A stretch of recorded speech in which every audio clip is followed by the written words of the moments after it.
Spy balloons from China became the talk of the town, and in this video here I'm going to show you a little bit of history behind it, what's happening right now, and I'll give you what we should be learning from this and what we have just seen. There's so much to it. It's not just one example, there's actually much more. Look, let me show you the first thing. China's spy balloons had crashed off Hawaii's coast 4 months ago. This is according to US officials. So literally 4 months ago, they had this happen.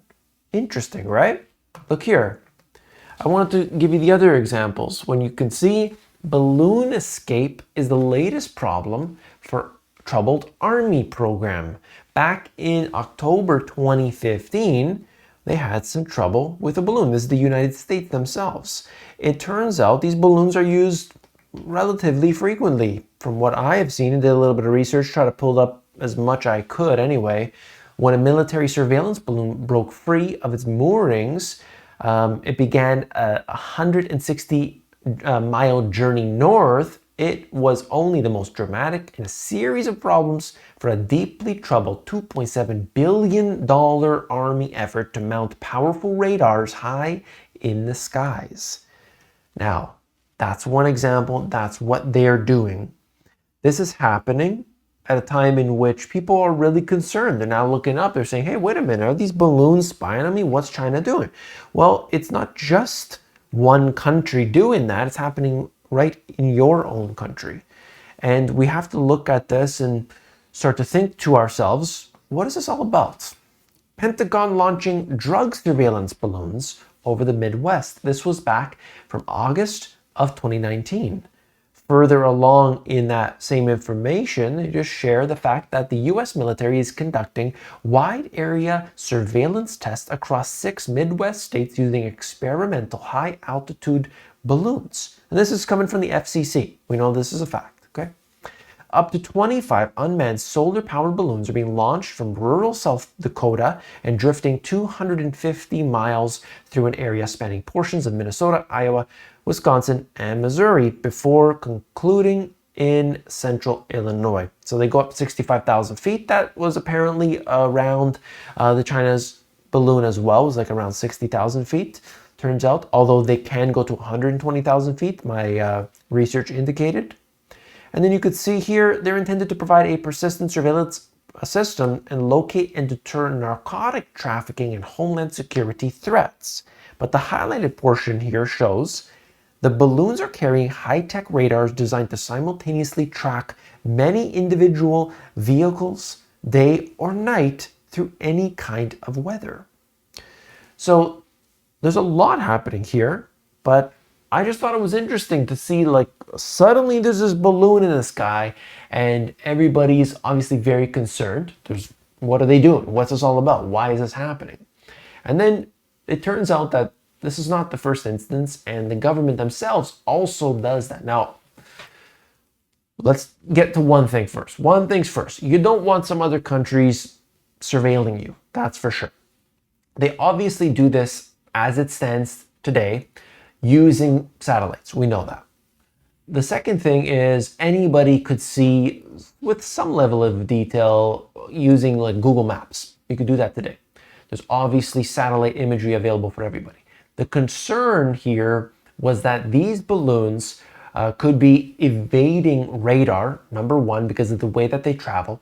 The second thing is their equipment that could be on board, which apparently was shot down off the coast of South Carolina. They're going to recover all of that. Whether or not we're going to find out what was on there and what that's all about. Anyway, different story. What I believe is an issue right here is that what I've heard is that these could carry weapons that could send an EMP. So that electromagnetic pulse could wipe out, different sections. This is something that they could do through cyber war anyway. I don't know if they would do that, but this is the concern. This is what I have heard, and I'm just bringing that to you. One of the points I wanted to make, which I don't think was highlighted previously, I did a video about the spy balloon previously, was quite frankly that when you see what they had done, what they supposedly had done was they scrambled all the tech on that spy balloon and then waited to shoot it down off the coast. So they were saying that, we don't want to just blow it up here. Let's scramble it. There's not going to be any use in it. At this point, we're going to watch it. It's going to go in this direction. We'll take it down. And that's what they did, supposedly. There's a lot we don't really know, but that's it. Okay, so that's like the whole history of it in brief, and some information that I believe people should be aware of. The next aspect is like, okay, what's going on here? Why is this important? And where are we really heading? Well, this is another thing. Farmland becomes a flashpoint in US-China relations. Security concerns prompt North Dakota City to turn against plans for a Chinese-owned corn mill. So what they can say is that they want to have this here, and then they can ship that back to their own country. So they have control, essentially, in a geographical diversification, where they would have their control of this, ship that back, and they could feed it to their, either it's going to the people or it's going to the livestock. So that's one of the concerns, right? Because look at what happened with China. They've got problems with their pork. And then the price suddenly goes up significantly. If they can have more control over their food supply by having these in different countries, including the United States, maybe they have less worry. That's what they're saying. At the same time, the United States is saying, some people are saying that this is not a good idea because now you've got a different country which might be considered an adversary owning and controlling farmland. It might be near military bases. What is the real agenda here? There's like a lot of concern. And so that's what's happening. For more than 2 years, the mayor of the city near Minnesota border backed the Chinese company's plans to build a $700 million corn mill on the outskirts of town, citing the prospect of new jobs, added tax revenue, and another place for farmers to sell their corn.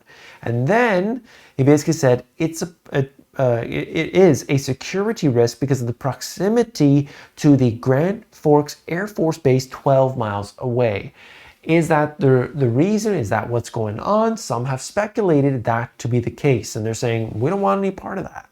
UN chief fears world is headed for a wider war over Ukraine-Russia. What do they mean by that? That means NATO troops, that means Germany, that means the United States, that means other countries moving into Ukraine to then battle Russia. And that would be officially, even though it technically already is, officially World War III. If Russia goes to war with NATO, I really believe that China will step in to some degree. So you got China versus the US in a proxy war. This is extremely worrisome. The United Nations has been, commented. I've highlighted this before. If you're not on my Twitter already, you got to, because I talked about this. The fact that the UN and the World Economic Forum are working together. They've said this. They've admitted this. Even one of my subscribers just posted that video on my Twitter saying this exact thing. They're literally a quote. We're working together for the 2030 agenda. It's not a theory. They've actually said that. What do you think they're going to do? I mean, it's crazy. And then we've got the battle for AI. This is going on between different companies. Okay, but it's also going on between different countries, and whoever can get the most advanced AI will really be able to have leaps and bounds really beyond the other. This is going to make a huge advantage in so many different things, whether it's military aspects, whether it's economic aspects. There's so many different things it could be applied to. Right now, it's still in its infancy. However, if you look at ChatGPT, compare this, they're on the third one, GPT-3. It's fantastic in what it can do and the way it responds to you and so on. But number 4 is like 100 times more advanced. That's the leap, and that's like literally less than 1 year difference by the time they release it. Think about what's happening today. Now that brings me to the next point. And by the way, if you're not using ChatGPT already, you got to be for emails, for anything, use it. It is very interesting to see it. Use it in your business, use it in your career. Try to actually ask it questions, make it difficult questions, and you can see for yourself, how it can help you. I really believe that. I think that it can, instead of searching in a search engine and then having to look up all that stuff, you could simply, cut out the middleman and ask the bot. Okay, don't rely on it, but it certainly could give you an advantage. And you could see here, Google really worried about that.